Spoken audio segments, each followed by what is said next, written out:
안녕하십니까. 부산의 상가를 소개해드리는 상가를 보라입니다.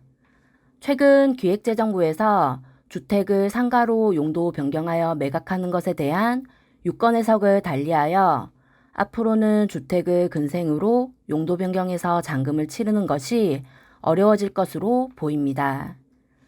이미 많은 유튜브 채널에서 관련된 영상을 많이 다루었기 때문에 저는 영상을 따로 만들지 않으려 했으나 단독주택이나 상가주택 등을 매입하기 위해 저와 오랫동안 컨택 중이신 매수 대기자분들의 문의가 쇄도하여 구독자분들도 보실 수 있도록 영상을 따로 제작하게 되었습니다.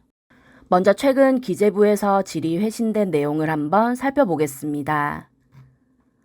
앞으로는 주택을 상가로 용도 변경 시 양도 물건의 판정 기준일이 계약 체결 시에서 잔금 청산일로 변경되었다는 내용입니다.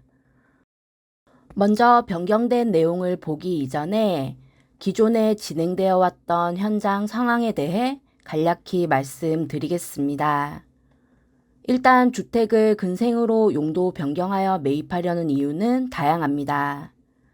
주택에 비해 상가 건물의 대출 한도가 더 높아 대출이 잘 나오며 다주택 규제로 인해 주택수에 포함되는 부담감이 생겨 주택이 없는 올 근생 건물을 매입하는 것이 취득세를 절감할 수 있어서입니다.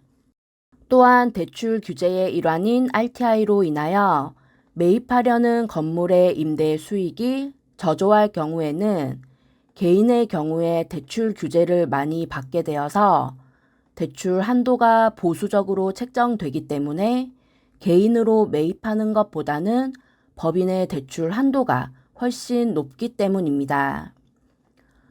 그래서 실제로 법인을 운영하지는 않지만 개인이 법인을 신설하여 법인 명의로 매입하는 사례가 많이 있었습니다. 그중 단독주택이나 상가주택을 근생으로 용도 변경하여 매입하려는 이유는 정부가 주택은 개인이 주거하는 주거용 건물로 보기 때문에 법인이 소유하지 못하게 하는 목적으로 주택수와 상관없이 법인이 주택을 매입할 경우 12%의 취득세를 책정하기 때문에 취득세 부담으로 인하여 법인의 경우에는 주택을 근생으로 용도 변경하여 매입하는 것이 통상적이었습니다. 이 경우 매도자는 주택으로 매도하여 여러 세금 혜택을 받을 수 있었고 매수자는 근생으로 취득을 하여 취득세를 절감하는 매도자와 매수자가 모두 윈윈하는 거래 형태로 진행이 되어 왔습니다. 좀 더 자세히 말씀드려 본다면 주택을 근생으로 용도 변경하여 매매 계약을 체결할 경우 특약 사항으로 매수인의 요청으로 인해 잔금일 전까지 건축물 대장상 주택으로 되어 있는 모든 부분을 근생으로 용도 변경하는 것에 동의하며 이와 관련된 절차와 비용은 매수인이 부담한다는 조항을 특약 사항으로 추가 기재할 경우 매도인의 경우 계약일 기준 주택으로 인정이 되기 때문에 비과세 혜택이나 장기 보유 특별공제 혜택을 받을 수가 있었으며 매수인의 경우에는 잔금일 기준 근생으로 변경이 되어 있으니 근린생활시설로 취득을 인정받아 취득세 4%의 세금 혜택과 주택수 포함이 되지 않아 다주택자에서 제외되는 혜택을 받을 수가 있었습니다. 이렇듯 기존의 경우에는 원칙상으로는 매도인의 양도소득세가 적용되는 양도 및 취득 시기는 대금을 청산한 잔금 지급일이지만 대금 청산 전에 매수자가 용도 변경한다는 약정 내용을 특약사항으로 기입해두며 양도 및 취득 시기를 대금 청산일이 아닌 매매 계약일 기준으로 판단해왔던 것입니다. 그런데 최근 기재부에서 주택을 근생으로 용도 변경하는 것에 대한 유권 해석을 달리하여 앞으로는 매매 특약이 있더라도 계약 체결 후 중도금 및 잔금 청산 전에 주택을 상가로 용도 변경하는 경우에는 2022년 10월 21일 이후 매매계약 체결분부터 물건을 양도하는 잔금 청산일의 현황에 따라서 주택인지 상가인지의 여부를 판단한다는 것입니다. 가뜩이나 어려운 부동산 시장에 좋지 않은 소식일 수밖에 없습니다. 그래서 앞으로 계약 시 체크할 사항에 대해 간단히 말씀드리겠습니다. 향후 주택을 매입하는 개인의 경우에는 다주택자 여부에 대한 확인이 꼭 필요할 것입니다. 보시는 바와 같이 2주택부터는 취득세가 8%이며 3주택의 경우에는 12%나 취득세율이 적용되기 때문에 세금에 대한 부담이 더욱 커지게 되었기 때문입니다.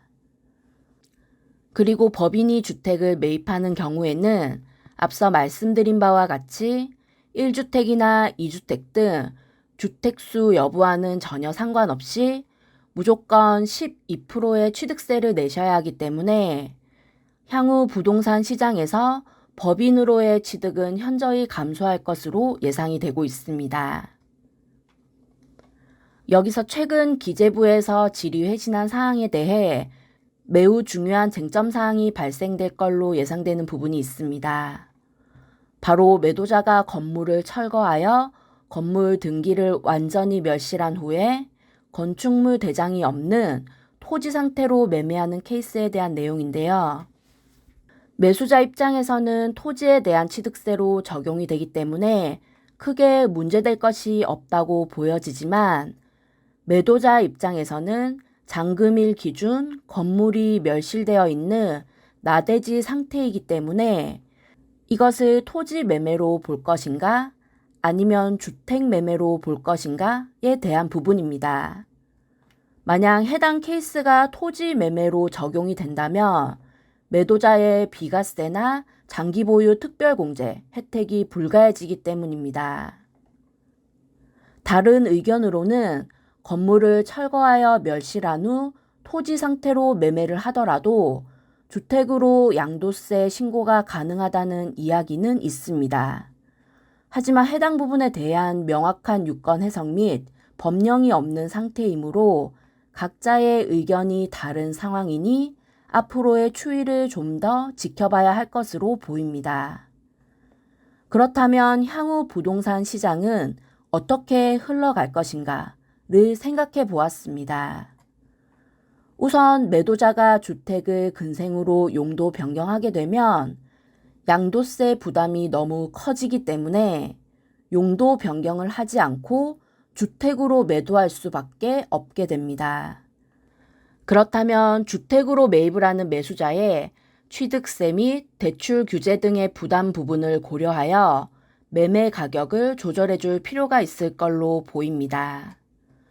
매수자 역시 근생으로 변경을 해서 취득을 하게 된다면 매도자가 부담해야 할 양도세만큼 매매가가 상승되는 것을 인지하고 있어야 하며 앞으로 주택이 없는 올근생 건물의 가치는 더욱 높아질 것으로 예상됩니다. 꼬마 빌딩 매입을 검토 중이시라면 이미 다주택자인 매도인의 건물을 매입하거나 법인이 보유한 주택 건물을 매입하여 근생으로 변경 후 취득하는 방법으로 고민을 해보셔야 할 것입니다. 건물의 매입을 검토 중이신 분들께서는 금리가 지속적으로 오르는 상황에서 주택 매입이 더욱 어려워져 고민이 많으실 걸로 예상됩니다. 하지만 새로운 규제는 꾸준하게 생겨나고 있습니다.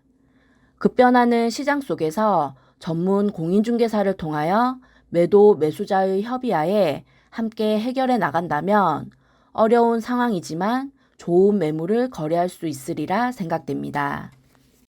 영상이 도움되셨다면 좋아요와 구독 부탁드립니다.